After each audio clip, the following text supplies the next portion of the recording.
so much. Worship team, can we be so kind and put our hands together for them, please? We appreciate it. Let me take this time to send my greetings to the Bafundices that are here, the regional leadership, the RCC members present here, the organizers of various departments present here, all Mama, all Baba, and of course, our greetings to you all this morning in the name of our Lord and Savior Jesus Christ. And we had one amen coming here. There's another one coming over there. Oh, the third one is here. Okay, let me try you all. Greetings to you all in Jesus' name. Thank you so much. We're here to talk about what has been spoken about, comprehensive sexuality education. And I will not waste any time, but delve straight into that which one has been requested to talk about. And I must say that it's a very almost sensitive topic to talk about, especially in the church context. And I think later I'm going to tell you as to why has some of these things become so sensitive for us to talk about. And that being the case, it is as if they are not part of us. It is as if we live in a particular world and some of these things happen somewhere.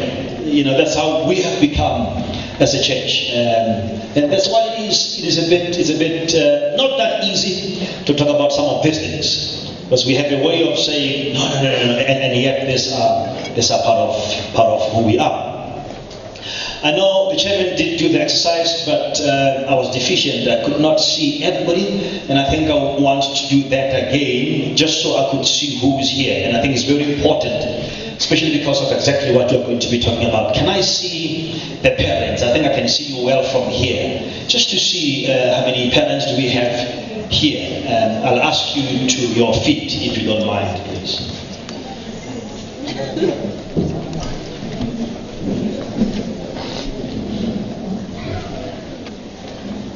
All right. Thank you so much. Can I ask the rest of us to put our hands together for our parents that are present here? And I believe by parent, you also did stand up, no manga ba unga shakile, but you have a child. Okay, you did stand up, right? Yeah, thank you so much. All right, like I said, we will not waste any time, but delve straight into the topic at hand. By the grace of the Lord, we will look at the definition in terms of how is CSE, as it is called, how is it defined, how do we define comprehensive sexuality education. And that's very important because I have some people talking at one platform and said, a comprehensive sex education.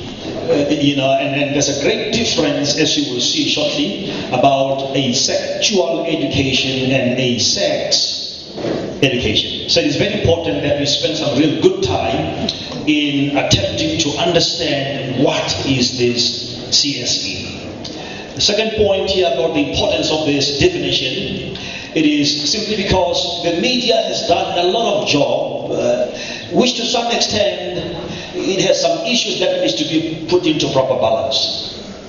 There's a lot of things that went out on the airwaves, that went out through electronic media and through printing media to most of us, and we got to hear this from those platforms before we got to hear them about or hear about them in other platforms that we can so much trust. So it's very important that we look at that so that we demystify what this whole thing is all about and clear out some of the other confusions created by the messages sent across already by the media houses and media platforms. And I'm saying this with much respect, of course, to our media houses. I know they're doing a very good job. We'll take some time as well to look at a bit of the background. We're talking CSE, but where is it coming from? So I think it's good for us to know, in as far as the DBE, Department of Basic Education, is concerned, and our country, of course, where is this CSE coming from for us to be sitting here, a greater part of us challenged by accepting it and having to see it being rolled out in our schools. And number three, we will take a very brief time to look at our church. Where are we? A bit of just brief analysis about ourselves. as the church in relation to this and probably many other stuff that are upon us. And spend a few minutes there, of course, looking into some recommendations in terms of the way forward. What is it that we can do? Because it's not just important for us to know what this is all about. It is equally important to know that from here, what is it that I can do, that you can do as an individual, a parent? What is it that you can do as children, as youth? It's very clear I'm going to have to spend some real good time on the youth constituency present here as well. What am I going to do as a young person going forward after knowing what this whole thing is all about? What do I do when I meet it up at school, during the school time? What do I do going forward? And of course, lastly, very importantly, what are we going to do or can do collectively as a church? Because I want to believe that we have a very grave responsibility as a church to take some of these issues that are thorny in our society and say, as a church, the voice of the living God, what is it that we can do going forward? And unless we do something, somebody will do something, and whatever that somebody will do may not represent us as the church. And then we have a bit of a challenge to have to do things that are not necessarily what we want to do. Right. So comprehensive sexual education, I'm going to have to slow down here, is a process of teaching and learning. Process of teaching and learning about, number one, cognitive, number two, emotional, number three, physical and social aspects of sexuality. Right? Within the curriculum, of course, and giving scientifically accurate, age-appropriate, and culturally relevant content. Spend some bit of a time there and unpack a bit, sift some critical weighting that is there. Number one, this is a process that is supposed to ensure that there's teaching and there's learning. So some people have got to teach and some have got to learn in the process. But it deals with the cognitive aspect. Okay? It deals with the emotional aspects. It deals with the physical aspects, our actual physical structure, the anatomy of our physical body. It deals with social aspects because we are among the people of sexuality. So it's not just the issue of sex as our society or the media would have painted it to some great extent. It covers a number of other stuff. And I believe we are sitting here, all of us, we want our children, of course, to be developed in some of these, if not all of these, very critical aspects. So they grow in a balanced way. Cognitively, being properly developed. Emotionally, a bit of maturity there. We want them to be developed emotionally. Physically, to understand, aspects of their physical body and members of their physical body, what they are there for as well. Okay? And I believe that's what we want to do. So the program is crafted to ensure that whatever is being said there, it is scientifically accurate. That's very important. So nobody can just come and say, okay, this has got to be done X, Y, Z. Nobody can just come and make claims or recommend that we do 4, 5, 6. It is scientifically accurate. Okay? And it is age appropriate.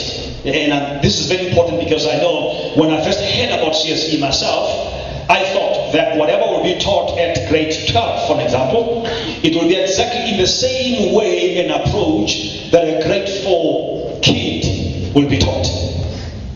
You think about it? To say a grade 4 and a grade 12, they are two totally different age arenas. So how do you teach same stuff that you teach a grade 12 to a grade 4? It was a bit of a nice challenge, right? But this is age appropriate. Kids at grade 4, they will be taught some of these things at the level where they are understanding their cognitive development at the time, their psychological development, emotional development at the time, and therefore ensuring that the teaching of the subject covers or takes into cognizance the fact that it is about the grade 4s. So is the case to the grade 5s until grade 12s. And I must also say that there's also a program that is not just about those who are at school, though we're talking in the context of school, but there's a program about CSE for the school leavers and for the youths generally within a community who are not necessarily in a school setup. Right? But it depends at those ages to ensure that information is put across to cover culture. It's a very big one in our society, a very big one, especially in my culture. Issues around culture, because there are things that you don't have to do because of the particular culture, when the other culture is able to do that and all that. All right? So CSE equips children and young people with the knowledge, skills, attitudes, and values that will empower them to do a number of things. Number one, once they are empowered with the knowledge, skills, and attitudes and values, they should be empowered to realize their health and well-being and dignity. They must be able to realize their health, their well-being, their dignity. They must be able to realize, or develop rather, respectful social and sexual relationships. They must be able to develop respectful social and sexual relationships. They will be enabled rather to consider how their choices affect their own well-being and that of others. And I think it's a very important thing amongst young people to be developed properly, to be empowered properly in as far as making choices are concerned that are affecting your life. To encourage the learners to understand what their rights are. There's another big one there to say. If it has to be about the rights of our children, what about their responsibilities? Right? But we live in a democratic country, and rights of children are very important, just as much as the rights of women are important. Equally so, the rights of every citizen of this country are also, of course, very important. And to ensure the protection of their rights throughout their lives. Talking about the rights of the children and ensuring that they are protected, you'll be aware about what's happening around us in terms of how some people are able to do things which are inhumane to our children, to our women, until our government had to even raise advocacy when it comes to issues affecting children and women. I'm not sure if we ever as a church got to specifically create a platform and be intentional and speaking about some of these issues that we see happening in our society. Have we? We never have. Okay. Because we never had, I said, if we don't do things, we should never be deceived into thinking nobody will do the things because we don't do them. So government came on board to say we need to make sure that we can't allow our children to be treated the way they are being treated. We can't allow, can I run a few lines there? We can't allow sexual abuses happening in our families. And what I'm going to say is not a shock. Things we know, some of us live by these things. We can't allow our children being sexually abused in family setups, and the family members would have a courage to not say a thing to nobody about the sexual abuses. In fact, some family members would instruct and command some of the other family members to say, you dare not tell nobody that umalume oke wakupata pata. No, look at me well. This is reality. This is stuff we deal with. Okay? And there's no shock about this again. Some of these things happen within church corridors. Some of the people that are being referenced to regarding all this inhumane stuff that are done to our children are people in the church. I attended one meeting, and I think there's a lot of I went to another meeting, the DB meeting, 23rd of January. It was a collective of Abefundis and other religious practitioners, interfaith setup. One lady stood up and she said, I'm still in pains because I was done XYZ by, these are in public gallery, so I can't hide about this. I mean, you can find this everywhere. They are out in the public. And she said, I'm still in pains because of what my pastor did to me. And the church elders knew about it, and they instructed me to shush. It's just one of many cases we know. Equally so in family setups, wherein you will never be allowed to speak out about the issues that you go through. It must have been 1995. I was at school. I took a lift to the school, from home to school. And I met up with this chap. I never knew him, of course. We met up because I'm asking for a lift. I don't know how old was I. Obviously younger than I am. The stuff that this man... Can I talk about this? I think we're here for all this. We can't hide these things. Together in other platforms. So let's tell them to you now, so that we're able to manage them in a properly managed environment and be able to tell the truth. This man made some advances, if you know what I mean. A man, and I am a man. And I asked for a lift. Zamu pata pata. Bantu la ila luku baka pata pata. Iti nungu baka. Aibo, alias, hawa nisa sobat. Ne zakati. Iti nungu bale, ubal. Umam maket, merem maket.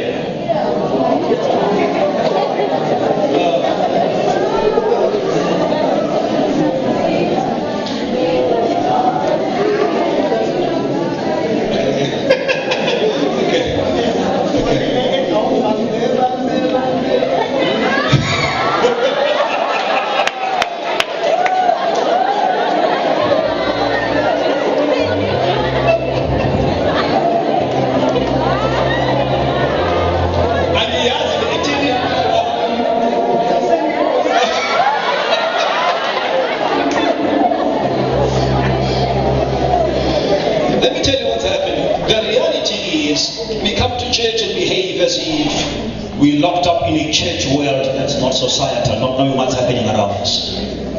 So he tried patting me, maybe why can't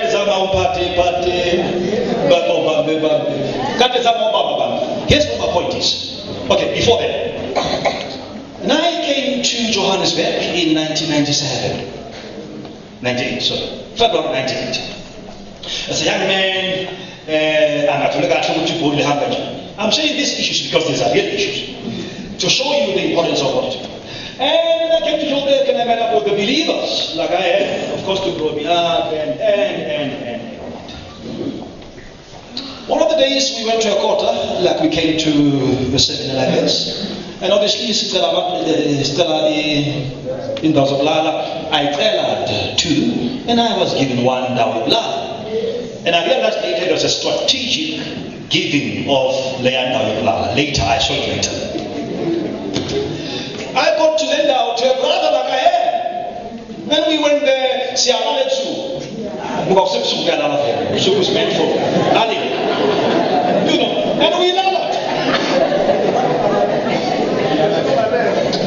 and we lalaed. Just,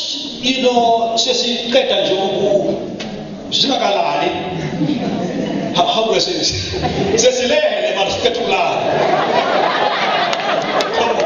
Help me with it.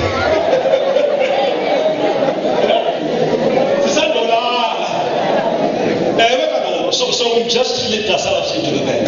Okay.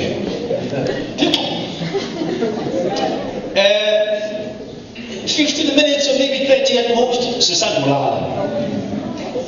Advancement made.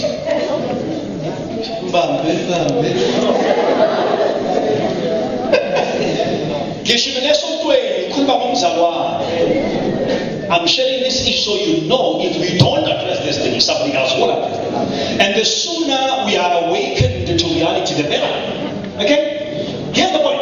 Looking at the setup as a back in the time until not long ago, there was no setup conducive to allow me to share this with anybody. 95 until about 10 years ago. Don't know what is that. Here's my point. How many in our cycles are going through what I went through? How many are still going through what I'm referencing? And if we don't change our tomorrow today, our tomorrow may still be a duplication of our yesterday. So this issue of the right in as far as government is saying, it has this type of a background. So I'm saying, let's be real. These are things happening also within our church as well. Right, happening within our church as well. Now,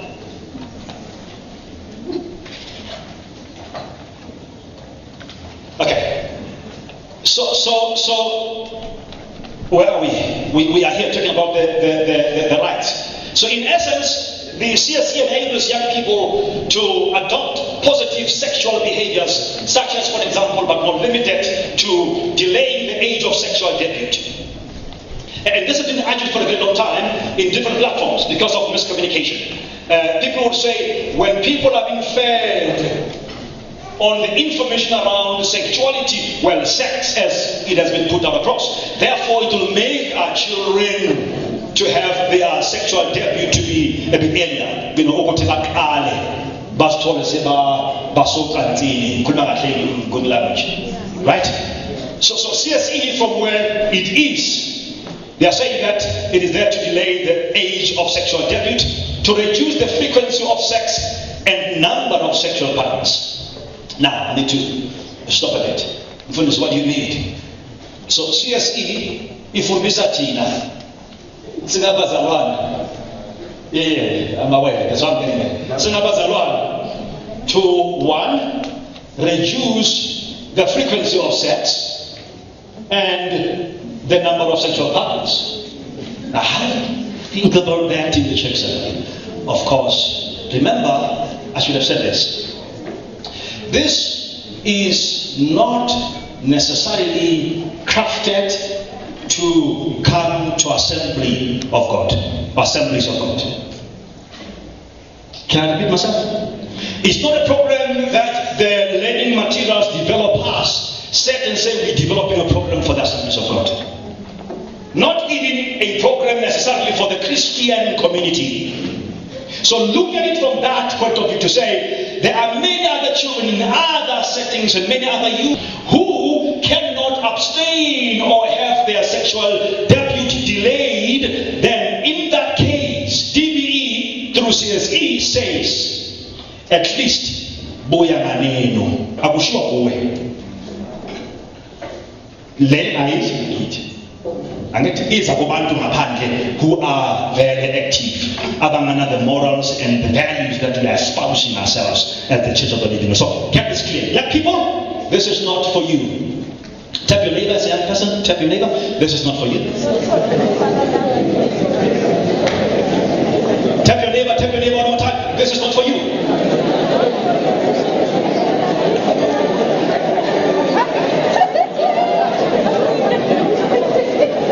Number three, moving further afield, number three is in the same light as with number two, because it talks about the increasing of the use of contraception, like condoms and all that. This applies in the youth setup, okay? And like I'm saying, we're not there. We can't be talking about a condom to me as a young person. I mean, I'm not active, I'm abstaining, okay? Identify and report sexual abuse. I gave you an example about my story. It took me over a decade to learn how to report a case around an abuse and almost an abuse, whatever you may call it, or harassment or whatever you may call it. It took me 10 years. And the one in the church, in fact, I still have not reported the one in the church. Am I reporting now? Maybe I'm reporting right away. Saying if I need to invest it as so hard. Maybe I'm just reporting, but I'm making this to be so easy. Hope you get it. I'm making it easy so that if you have an issue, just make it easy. Report it, talk about it. Because it has to be reported. Okay. Remain HIV negative and remain on treatment if you're positive, and to prevent pregnancy. And I'm going to talk to you about this a little later. If you can look at what stats are telling us about the number of live births that are experienced from between the ages of 10 to about 18, 19 or so, you'll be shocked to learn about what's happening in our schools, our children, or the children in our neighborhoods or of the people that we know. These are things that are happening. We just don't want to talk about them, but they are on us and they're happening all the time. Prevent bullying and to deal with negative peer pressure and know where to get help in cases of rape, TB, here and all the other stuff and blah, blah, blah. Okay? And of course, this is not necessarily related to the whole thing, but they also want the children to remain in school until they are done with their grade 12, regardless of whether they were pregnant or not before they got to finish with their schooling. I said I'm going to deal with this one in a short while, and here is it. A difference between sexuality and sex education. A huge difference. And if you don't get that clear, like the media has done to harm to most of us, to say, our children are going to be taught sex education. That's different from our children will be taught sexual education. Okay? Around sexuality. So here are a few differences. Sexuality education addresses relationships. Even from that high, low, mama, low, good, low, malum, things like those. And what does it mean? Just addressing all those. And development and age appropriate. So this does not necessarily compromise the innocence of a child. I spoke about this a little earlier when one would say, how do you expose my grade 4 child to some of these hardcore issues, if you can say that. But this is appropriate, okay? Sexuality education addresses the whole person. You know, psychologically, emotionally, mentally, physiologically, and all these aspects of a human being. That includes the moral, the life skills, and the values. So it's more like a wholesome package, if you like, a well-rounded program, right? The only issue that most of us seem to be having is the sexual aspect. We don't seem to be having issues with all the other stuff I've mentioned, and I believe most did come because we wanted to hear about the sexual part. Okay? We'll look at all that in a little while, of course. In terms of sex education, okay, but this is what is offered in our country. In terms of sex education, which is not offered in South African schools, maybe other schools elsewhere, but SA schools do not offer sex education. And this talks about the how part, the physical part of the actual activity of having sex. Yes, comfortability you know, the how part, how to have sex, practical ways of doing it. That's sex education. Usually that's what your sex therapist would have as their profession. They deal with that. In our schools, there's no such. There are no sex therapists in our schools. And this program, of course, is not offered even there. So this one focuses on the physical aspect of the actual act. Alright? And it's not happening in our schools. Let me stop and make this clear. And I'm repeating myself. What your children are taught or going to be taught is not sex education. I want to stop and take my time and make that clear. Why? It is one of those important things to take home. Right? If you don't get all the other stuff, that's the first one to get clear. That in our schools, your children will not be taught sex education. If there was time, probably we're going to engage some young people who are already in school as we speak. Come on, we need to talk about this. To say, what are you taught? Yes. Because until it boils down there, we may not know. To say, I'm going to school, where's that great in what are you being taught in LO, in life skills? And this solves the whole thing. Some parents will cry, and some had never spoken to their kids about this. They never had. When one could have just asked them, let him know what is up to go.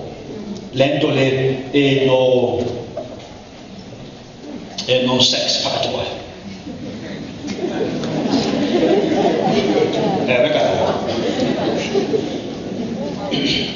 Right, let's get this clear. So, what has raised an uproar in our country touching the subject is nothing new. It's nothing new. CAPS has been with us probably since 2000, if I remember well. It's not a new thing. This this has been part of your life skills, your life orientation. It has been there. It has been taught since 2000.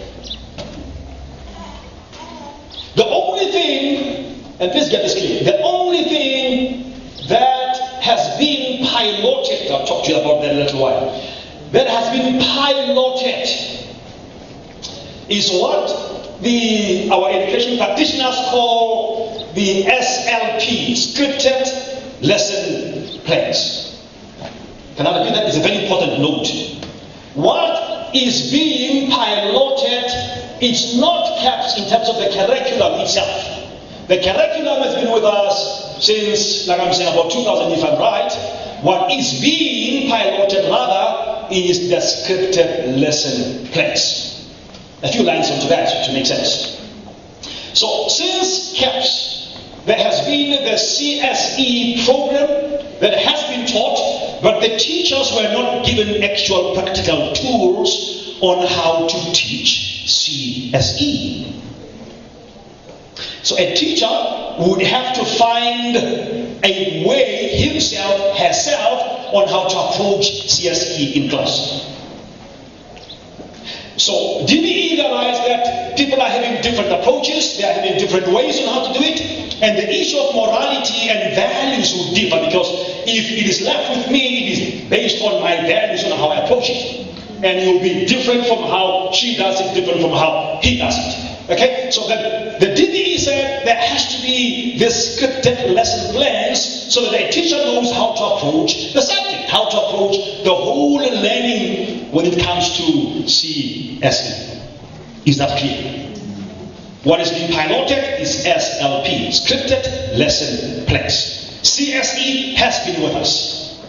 Before I forget, if we want to have a change or want to protest and say it should not be that we are not talking about CSE as a total program. We are talking about the SLP, because what brought an uproar is not CSE, which has been with us for the longest of time. What brought an uproar is the SLPs. Making sense? Yeah, okay. It's okay. It's okay. A bit of a stats here, and I thought I should pull this here because it's very important. South Africa has 0.7% of the world's population, but accounts for 17% of global HIV infections. So you need to know where our government is coming from in terms of all this. Okay, if government is sitting with this reality of 17% of global infections, HIV infections, then we're in trouble. And yet we only account to 0.7% of the world's population. And look at this. That's why I said to you earlier, if we don't do anything, it does not mean nobody will never do anything. Somebody somewhere will have to do something about what is scary. And this is a bit scary, is it not? And if you don't do anything about this, or if nobody does anything about this, it can only go up. Right? New infections among adolescents, girls and young women, it was mentioned or estimated that it is 1,300 per week. New infections, 1,300 per week. 1,300 per week. Can I maybe shock some of you? If you can be open enough, sit down with your 10, 11, 12, 14-year-old boy and or girl, and you create an environment to be in such a way that you will be shocked to hear some of the things happening in kubantwana bethu nabazenzayo. Ngizwe kahle, I'm very sober. Nabazenzayo through influence at school, friends and media, which you don't graduate. Unfortunately, not even a policy at our home level to say, thing we don't do. You'll be shocked that this is what we are dealing with. I spoke about this. Think about this. Live births in health facilities among 10 to 19 years old recorded at 117,000 in the year 2017-2018. And last financial year, it went up to 221,000. Live births. What is a live birth? Children giving birth. between ages of 10 to 19. This is the background, the basis, the premise upon which we have CSE and SLPs to make sure that from the government point of view, we can just not do anything. Did I say we? The government cannot. Am I not? Yes, I am part of the government. Something has got to be done. All right, and again, if you don't do anything about this, this may only go up. Only go up. Only a third of our girls stay in school during their pregnancy and return following their childbirth. So how many are going to bet you they will drop out of school because of being disturbed by pregnancy? And some are ourselves in the church. This reality speaks to some of us sitting right here as we speak today. So it's time we face all these issues and say what is it that we can do, even ourselves as a church, of course, going forward. Like I said, since 2000, the DBE has been having some efforts to ensure that there is an accurate HIV knowledge around these issues. To our children, to our teachers, so that they know what this whole thing is all about. Alright? As a result of all that, programs were crafted, HIV and AIDS Life Skills Program, and many others. Like I said, your CAPS was also crafted to ensure that this is being dealt with going forward.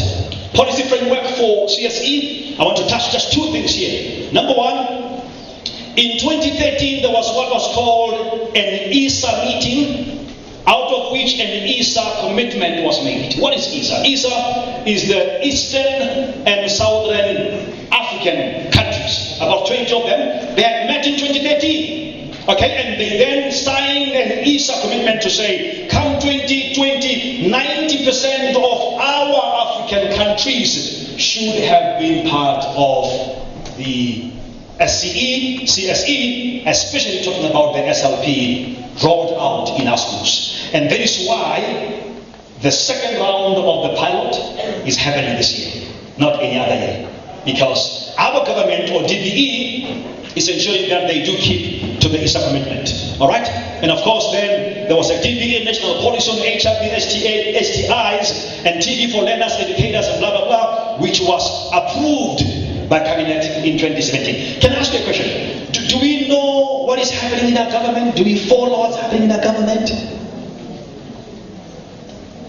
All these things are things which have happened while we are here. And these days, there's nothing is being publicized. You know, there's media there that gives us all these things. Is it Channel 404? What is it? That always broadcasts parliamentarian stuff all the time? 408. So to be kept abreast that all these things are there. They are airing all the time. The issue is that we tune into what's being aired to know and be kept abreast about what's happening. So the policy about this whole issue started in 1999. Here's what I want you to see. In 2019, last year, the SOPs for the provision of sexual and reproductive health and social services in secondary schools was approved last year. Last year. And you will see this policy or this SOP, it is what is responsible for the services provided at school from this year, and especially secondary schools. Not only the teaching in the class, but other additional services which are provided in our schools. The first pilot project ran in 1572 schools, 1,500 schools in 5 provinces, right? And they were here. I think this is a Free State. We have a Free State, we have KwaZulu-Natal, we have Gauteng, City of Johannesburg, we have Mpumalanga, we have Western Cape. So these 5 provinces participated already in the first pilot, right? And going forward from this year, there is 30 schools per district in 5 other provinces that are going to participate in the other round of piloting the SLPs. Your KZN is there, Abapugusi, Umhlatuze. Now, Mpumalanga, we've got Bela and Govan Mbeki, Eastern Cape. In Joburg, or in Gauteng rather, we have the city of Tshwane, where this SLP is going to be piloted for the second time. So here's what it means. If you are in Gauteng and you are not in city of Tshwane, it means the SLP will not be piloted in your school. Alright? Are you happy with the time there? Please. Okay.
If we have hands, it will be good to put them together for Mr. Maseti.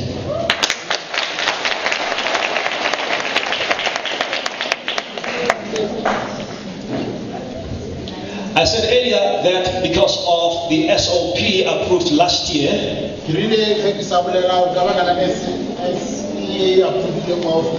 no, SOP, Standard Operating Procedure. Because of it, there are services that are going to have to be rolled out in our secondary schools. If you have not seen this happening in your school or the nearby school, then it will be coming at some point. HIV testing services will be there at our schools. Condom distribution on request. So they are not just available. It is when they are being requested. You will find them. Well, this is not for us. So those who will want the condoms, they will find them on request when they shall not ask. What are you doing with the condoms? Contraception will be available on request. Pregnancy test and referrals. So children can be tested if they are pregnant or not at school within the schoolyard. Your relationship, and I'll come back to this, your relationship with your child is most critical. If he's not, you will find your child going to school and attending some of these things, including pregnancy test, without you knowing anything about it. If you like, even to an extent of all by yourself, going right through to the abortion stage without you knowing zilch.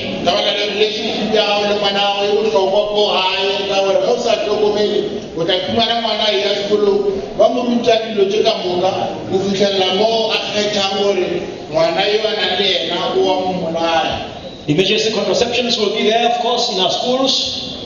The contraception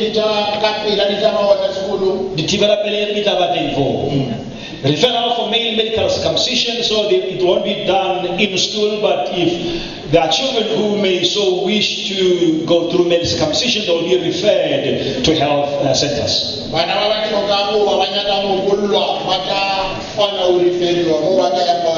I spoke about termination of pregnancy and all that.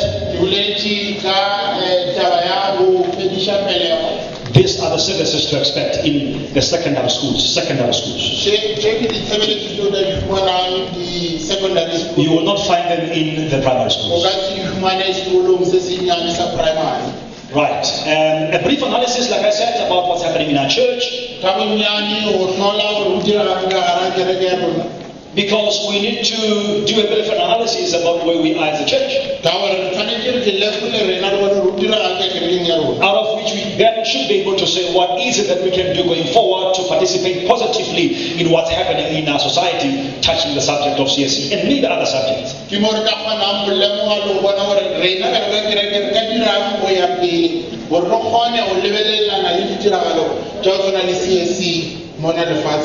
I want to suggest to yourself in the seminar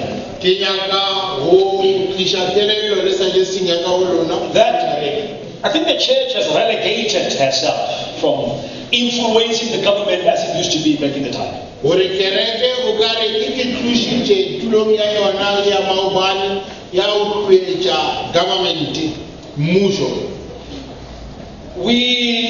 If I can quickly take you back to what we used to be before 1994. We were one.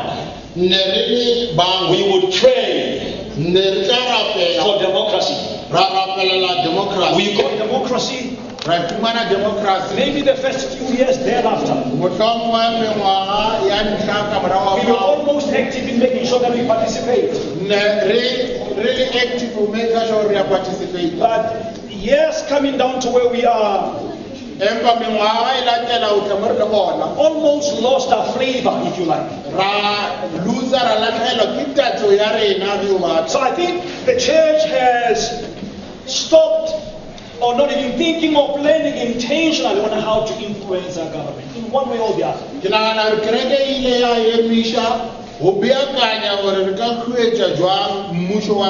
Because most of these things, whether they are right or they are wrong, they are things that we are given time to participate as entities, collectively, so as the church as well.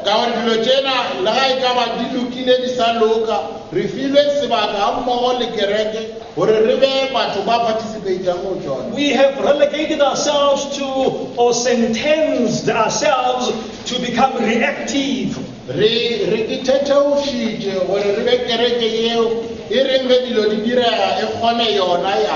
that's why even now, talking about the CSE and SLP, that's why even now, an uproar only when government has passed some of these things to say they are going to be happening. When some of this started, for example, with the ESA commitment in 2013, 2,000 CSEs is part of our program, we don't know about this, we don't get to at least debate meetings and dialogues, if there are any, as a collective to have an official voice representing us as a church to talk about these issues and stuff like that as a church.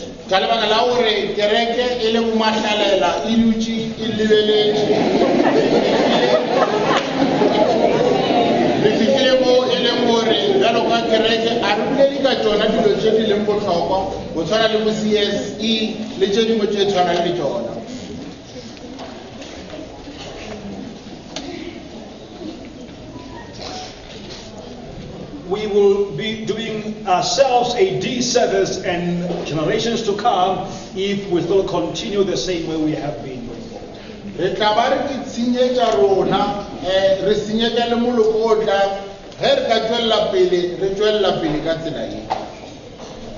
And we cannot expect different results going forward unless we do some things differently.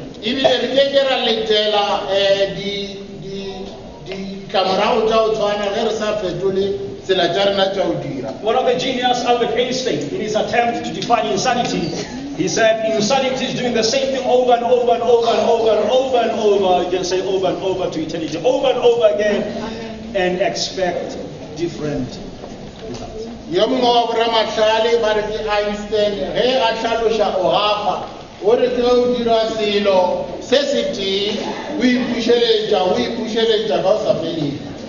So, ha re batla go tswelela pele re dira se seti se re ntseng re se dira mengwaga e ya go feta re be re tswela pele ka sona re mosuto o tswela pele sona se seti re expecta ditlamorago tse fapaneng le tsa go le tse di humana mengwaga e re a gafa.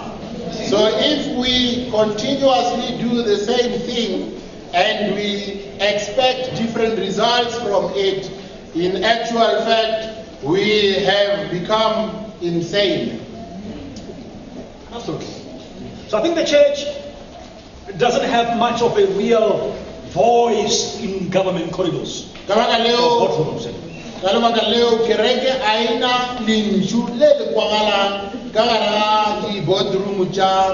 A resounding voice that brings an indelible mark.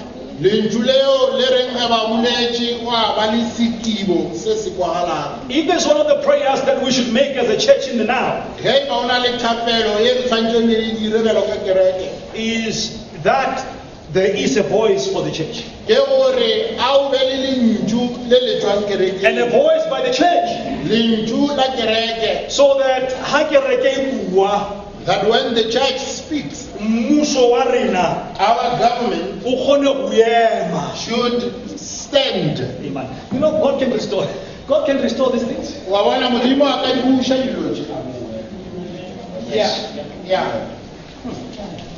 Yeah. Is it a story of Laban? What story was this? Wherein a maid will Laban, homo profeta Israel. This story is Laban spoke to Laban and said, there is a prophet in Israel. There because there is a prophet because there is a God of a prophet who is working with such a prophet in Israel. Thank you. 2013, I was in attendance of what was or is called SACLA conference. SACLA conference. 2013,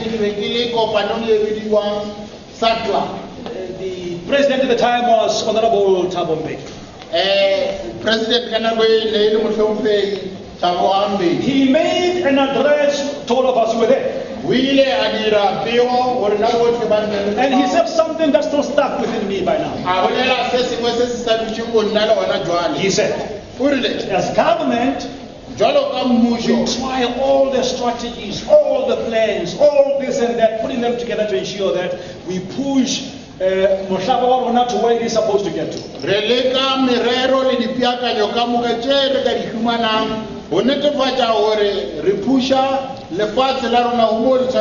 And he said, but we don't seem to be getting it right.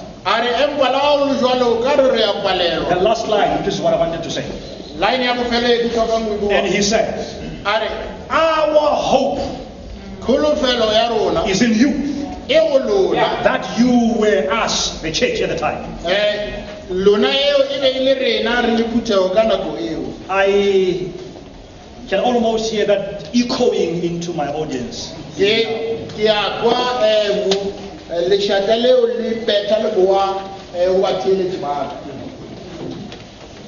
Our hope is in the church. Okay, can I invite you to say with me, the hope of our government, the hope of our world is us, the church.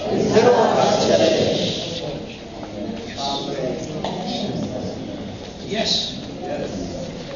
The question is, are we alive to this? We reckon with this reality. And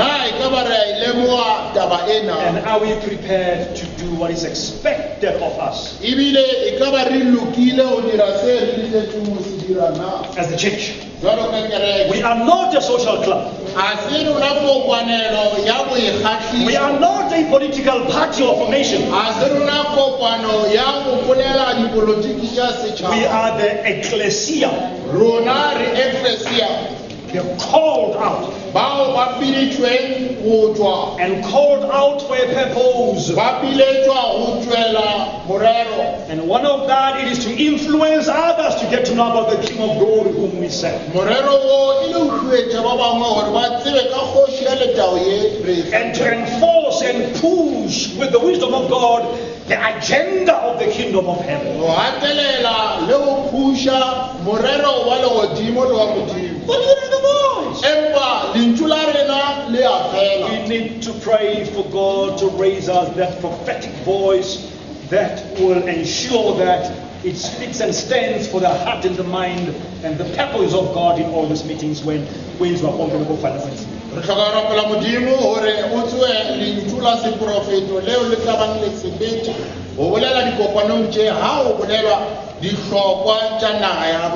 I think I spoke about this, that the church has lost touch with reality.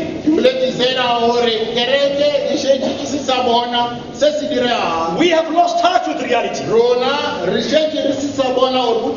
In fact, let me just pinch you a bit. All we know best to do, it is to demonize things we don't know.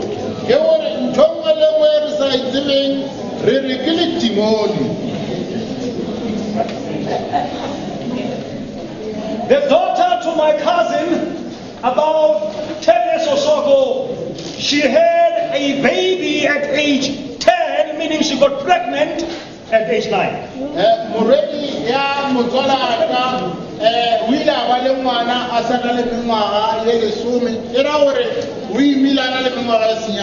And I listened to some of us at the time, and people were saying, it can't be, there must be a demon here, demon. We demonize all these things.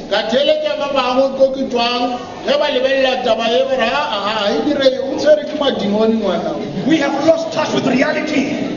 We seldom talk about issues around HIV and AIDS.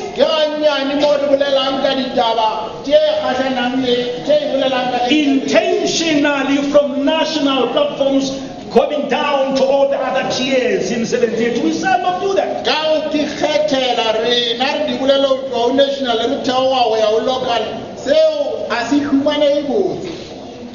We've lost touch with reality. ka baka la hore a re sa kgona ho lemoga hore o dirang tikologong ya rona. May God restore us back to where we have to. Ha Modimo a re kgutlisetse mo re tlhokang ho ba teng. May God restore us to the very authoritative platform and position and identity that He gave us. Tulo sa rona sa puso jwalo ka kereke a se kgutliswe. May God restore that flavor, that saltiness. Modimo a bushe bomonate jola ne re na le bona.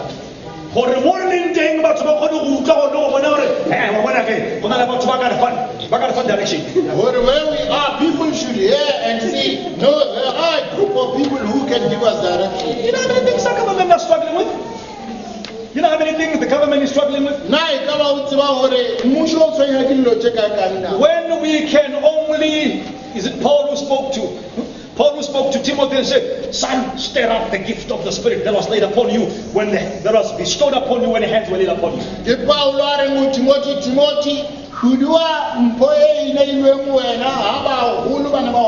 When we shall be revived and restored, a man of God shall sit in the meetings where the president, the ministers, and high top decision-making bodies are gathering together, and a man of God in their midst will activate and stir up the gift of the Holy Spirit and say, God will see.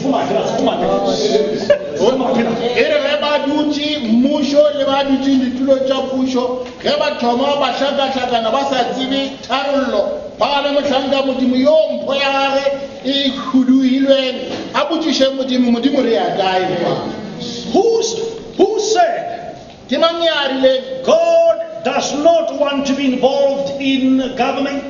But again, because we've lost touch with reality, when you talk about what's council, hey, politics, hey.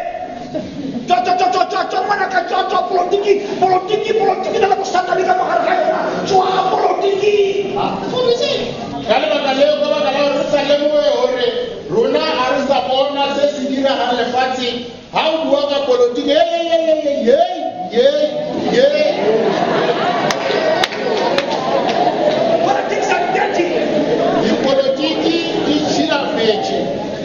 Some would even make a bold statement or a verdict. How do you write politics? You can't be a child of God.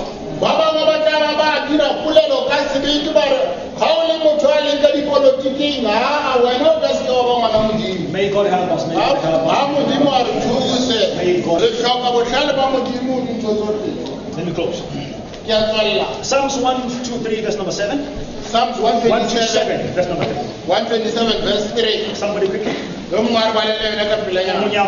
Proverbs 22, verse number 6. And the other should open Proverbs 22, 6. Those two quickly. Psalms 127, verse 3. And Proverbs 22, verse 6. Or maybe write them down. It's fine. Write them down. Psalms 127, verse 3 says, Psalm 127, 3. A child or children are a gift from the Lord. And that's the key line I want to draw across here. As we look at finding solutions to this, where there is a need to find one, let's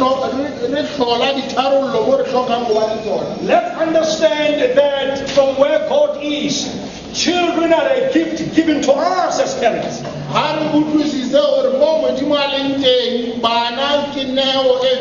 When you are given a gift, you take good care of a gift.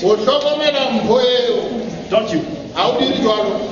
When you are given a gift, you make sure that a gift is treated very well based on whatever terms that you are given about how to take care of the gift you have.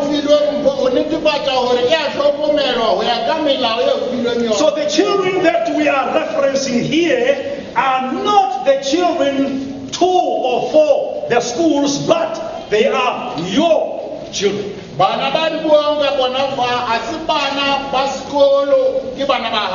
They are taken to school. They don't belong to us. The divine mandate about Manayo is not not primarily given to a school. Mandate o mo kapa moshomo o moholo ka ngwana o a se moshomo wa sekolo. O filwe ke Modimo. That was given by God. But to a parent. Empa o filwe wena jwalo ka So as we look at this and going forward, let's know that I have a responsibility about my child because he or she was given to me as a gift from the Lord. So ha re lebelela sena re ya pele a re itseng hore re na le moshomo re filweng ke Modimo ka baka la bana ba rona. Proverbs 22 verse number 6. Proverbs 22:6. Train up a child in the way he should go. When he is old, he will not depart from it. I'm focusing on the first part rather. Train up. This is not a suggestion.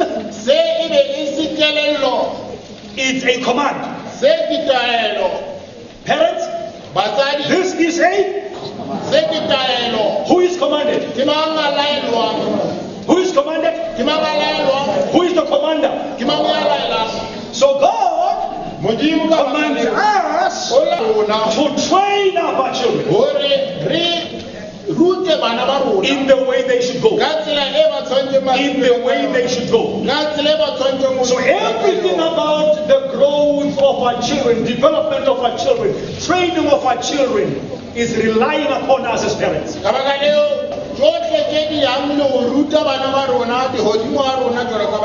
In all aspects.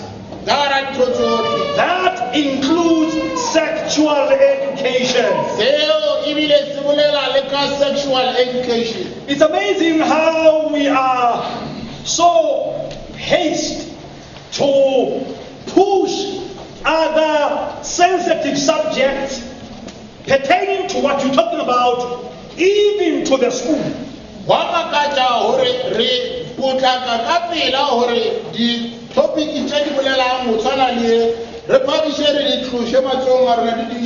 And we only bring it back when we think the school is not doing well.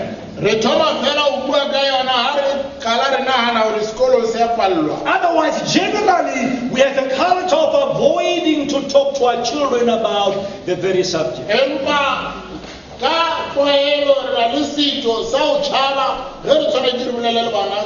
So we need to be able to do the very thing we're not comfortable to do because of the anticipated output about our children in terms of understanding and being given the ability to know what to do going forward about issues touching sexuality.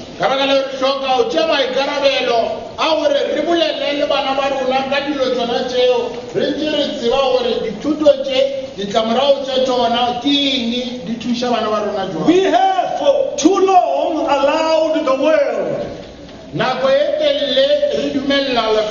from its fallen perspective of sexuality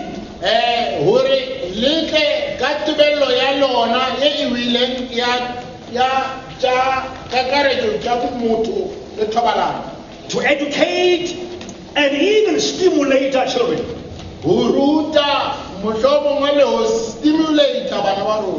Through the media, for example, and many other civic movements. We have allowed it for too long. It's high time we stop that from now and say we will do things differently. Children which have been allowed to the media, whether electronic or printed media, we should come back and say, you know what, I am not going to abdicate my responsibility to a media to teach my children about issues around sexuality. But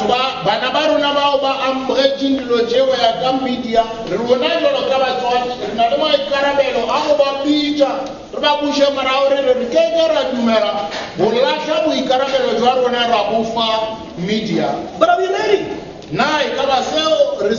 The challenge we have is, if something was never done to me, I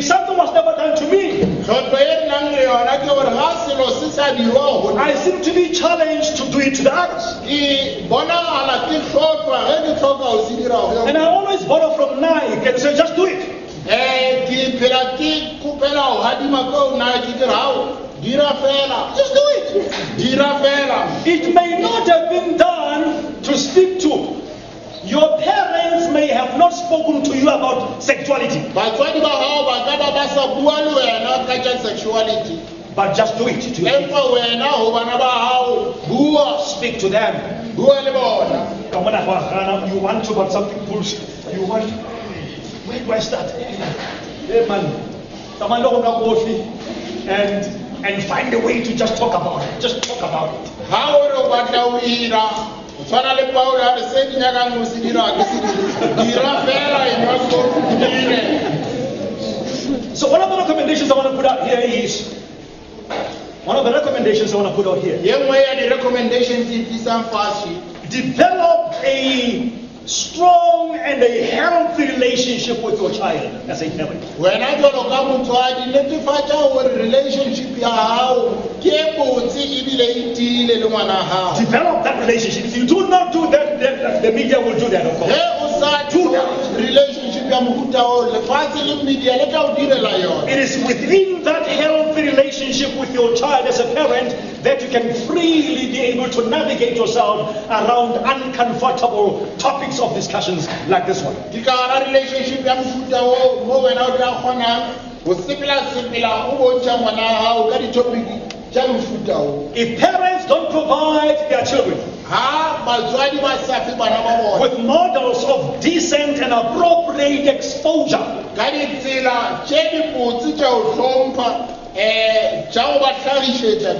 then they will definitely come into contact with indecent models of exposure.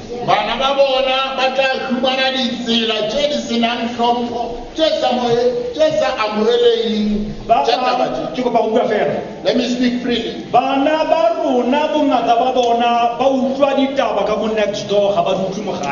Our children, many of them only hear about certain issues from their neighbors, not from their parents at home. The first time they hear about the menstrual cycle, where they hear menstrual cycle outside of school, even next door. It's from the neighbor. I was talking to Babu Kamlan this morning about what I experienced 2 days ago from my daughter, aged 10. 2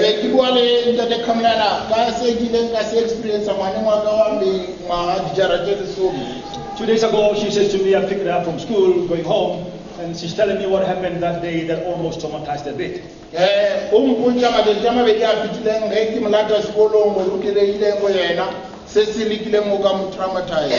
Daddy, my friend had her first menstrual cycle today!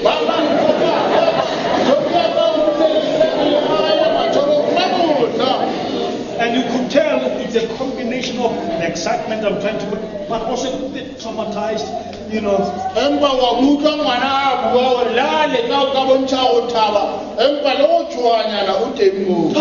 You know, for the first time, I'm asking, so how was it in terms of, was it in class? How did you get to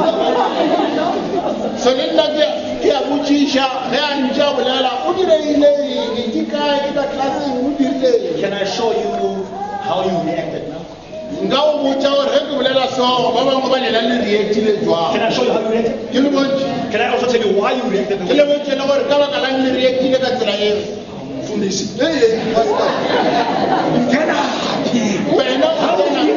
an extent,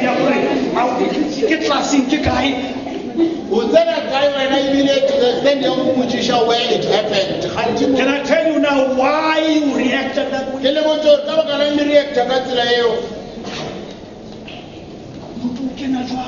I mean, and of course. How does a father or a man get into such a topic? Isn't that the duty of the mother at home? But who said I should not know? No, tell me, who said I should not know? Whose daughter is this? Is it not mine too? And we're just talking, I mean, come on. We're just talking about television. I'm helping you to debrief, you know. Yeah. He told me about the whole thing and how it happened. Here's what I want you to see. We need to develop relationships le bana tse etsang gore ngwana a se ke a re